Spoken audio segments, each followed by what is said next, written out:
Well, it's the first beyond the dream of the new year, and we focus on a woman known for becoming a first in jazz music history. It all began in Harlem, USA, actually, a place of storied history in American music and culture. It's a place where legendary performers and musicians gave birth to America's most indigenous art form. We're talking jazz. Duke Ellington, Lena Horne, Cab Calloway, Louis Armstrong were among the trailblazers working their craft in Harlem nightclubs like the Cotton Club and Minton's, paving the way for future artists like a young girl from Dallas, Texas named Bobbi Humphrey. And she's our focus of today's Beyond the Dream. In 1971, I came to New York. I had $400, my flute, and my faith. She is known as the First Lady of Flute, Bobbi Humphrey. Her journey to jazz stardom came about after the jazz great Dizzy Gillespie heard her perform as a student at SMU, Southern Methodist University. Dizzy encouraged her to move to New York City, where her musical talent could be discovered. Taking that advice, Bobbi soon became a regular performer at the Apollo Theater. As the saying goes, the rest is history. Bobbi's hard work paved the way for her to become the first female musician to sign a recording contract with the iconic Blue Note Records in 1971. And she's still making music today. Bobbi, you became a pioneer for women in the jazz industry, a male-dominated industry.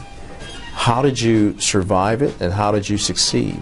Of all the things that I've been blessed with a good heart and an eagerness, and to keep, after all these years, an enthusiasm about what I do.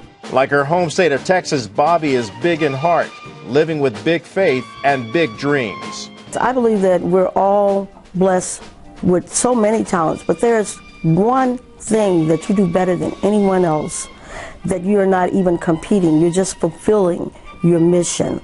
And really it's almost missionary work. After releasing successful jazz classics like Harlem River Drive, Bobbi's star began to rise, drawing praise from the likes of Elton John, the late Marvin Gaye, and Andy Warhol. But her most ardent support came from the legendary Stevie Wonder, who invited her to play on one of his most successful albums. And he invited me to play on his iconic album, Songs in the Key of Life, in 1976. That's me playing on Another Star, the flute solo. And he's invited me to play so many places with him. He just has a good heart.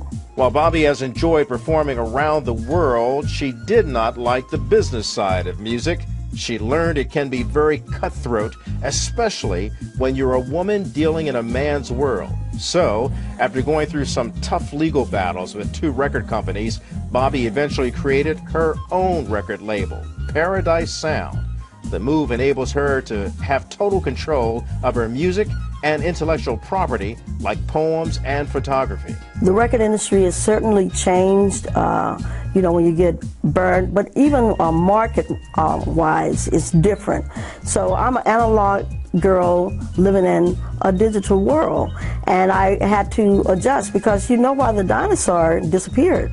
For more than 40 years, Bobbi Humphrey has been adapting and inspiring millions of people with her music, and in her own way, becoming like the Pied Piper of the American dream. The legacy that I want to pass on is one of love. Love one another and love what you do, and try to motivate, agitate, and also be a person who made a difference. And she is making a difference. Her latest project, by the way, Julie, is Passion Flute. That is she has awesome. A lot of passion. And she's been playing the flute for how long? 40 years. 40 years. Professionally. That's about how long you've been singing, I think, right? You guys should do a duet together. Tell my age, but yeah, that's about